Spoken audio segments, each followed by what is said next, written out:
আজ বিকেল বেলায় 5টার পর চলে গেলাম বাজার। বাড়িতে দেখি চাল নেই, আলু নেই,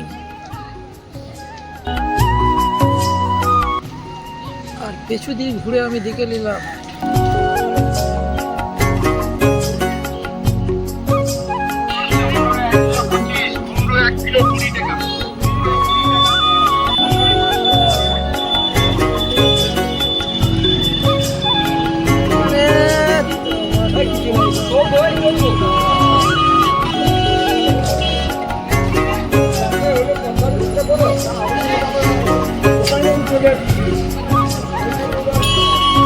আলু কত।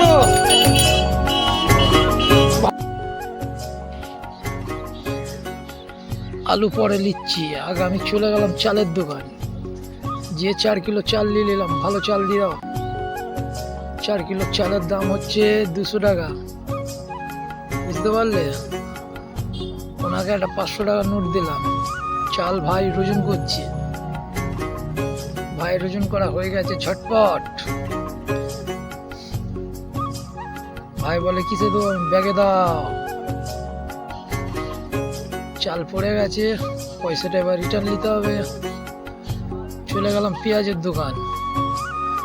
আমার বন্ধুকে বলি পেঁয়াজ দে, তা বলে একটু পরে আয়। পরে নয়, এখনই দে, একবারে দে, আমি চলে যাই, আমি আর পরে আসতে পারছি না। বন্ধু আমাকে 1 কিলো পেঁয়াজ দিয়ে দিল, চালের মধ্যে নিয়ে নিলাম। বন্ধুকে পয়সা দিতে হচ্ছে। বন্ধুকে 100 টাকার নোট দিলাম, বন্ধু 40 টাকা কিলো পেঁয়াজ বেচছে, আমাকে 30 টাকা নিল। এটা হচ্ছে ভালোবাসা, বুঝতে পারলে। যেই থেকে মাল গুদাম আউট হয়ে গেছে, সেই থেকে এই বাজারে ভিড়টা, চাপাচাপিটা বেশি হয়, বুঝতে পারলে। আলুর যে দাম এখন, বুঝতে পারলে, আলু খাওয়ার থেকে আলুর খোসা খেতে হবে। তাই দেরি না করে ঝটপট আলু বেছে নিই, বুঝতে পারলে। 3 কিলোর মতো আলু বেছে নিলাম। ওনাকে বলি 60 চাপাও। এবার ঝটাপট চাপছে, বুঝতে পারলে। উনি বললো রোজনে হয়নি, আর 1 পিস লাগবে। আমি বললাম দে না, যে কোনো একটা তুমি দাও। তারপর একটা দিচ্ছে, তা মুখ মানে 1000বার তাকাচ্ছে, হাসছে। আলু হয়ে গেছে 3 কিলো।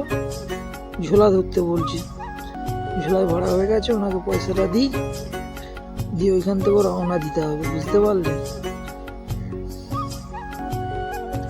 ওনাকে পয়সা দেওয়া হয়ে গেছে, 20 টাকা রিটার্ন দিল। ঝোলা লাগিয়ে দিলাম সাইকেলে। এক হাতে সাইকেল ধরবো, না ক্যামেরা করবো, না ঝোলা ধরবো, অনেক অসুবিধা। পেঁপে কত? পেঁপের দাম জিজ্ঞেস করলাম, লিনি। তারপর রওনা দিলাম। দেখছি আমার বন্ধু চিকেন কাটছে, করছে, বলছে আমার ফোনে ফটো তুলো না দাদা, আমার অসুবিধা আছে, আমি মুরগি। তারপর চলে এলাম মিষ্টির দোকানে। মিষ্টি খেতে ইচ্ছা করছে, কি মিষ্টি নেবো। যেতে যেতে ভালো দেখছি এখানে তোমার কালাগান খাওয়ার ইচ্ছা হচ্ছে, বুঝতে পারলে। আর 4 পিস ভরে দাও না কালাগান, 40 টাকা।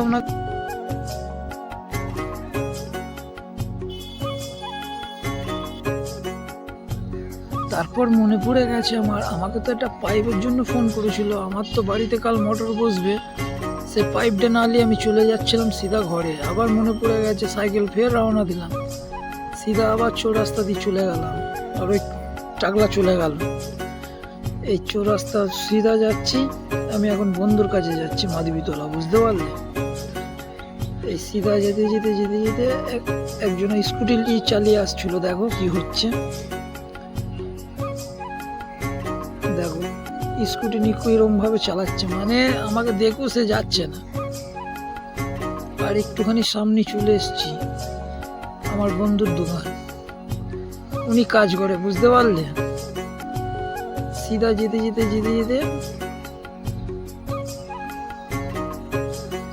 এই আমার বন্ধুর দোকান চলে এসেছি। এক হাতে ফোন ধরবো না, বাজার লোবো না, ক্যামেরা করবো, খুব অসুবিধা হচ্ছে, বুঝতে পারলে। বাজারে ভিড় ভাটকা আছে,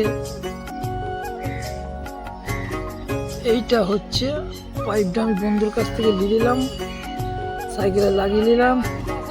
এবার সিধা চলে যাব ঘরে, বুঝতে পারলে? আমার এবার সমস্ত কাজ শেষ, বাজার হয়ে গেছে, মিষ্টি হয়ে গেছে, আলু হয়ে গেছে।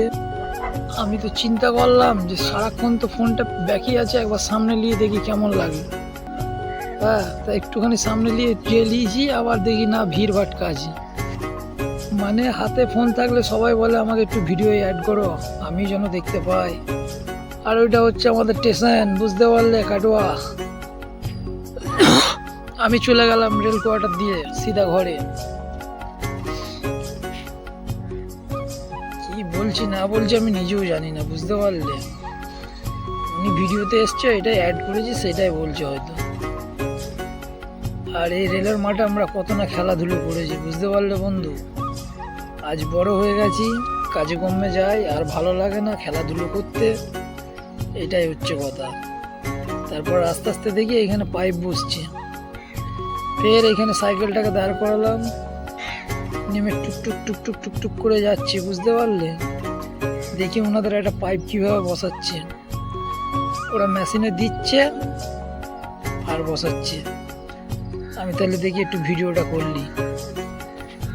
ওনার ভিডিও করা যখন হয়ে গেল, রাস্তা রাস্তায় রওনা দিই, দেখি আমাদের পাড়ার সব ভালো ভালো ছেলেগুলো যাচ্ছে।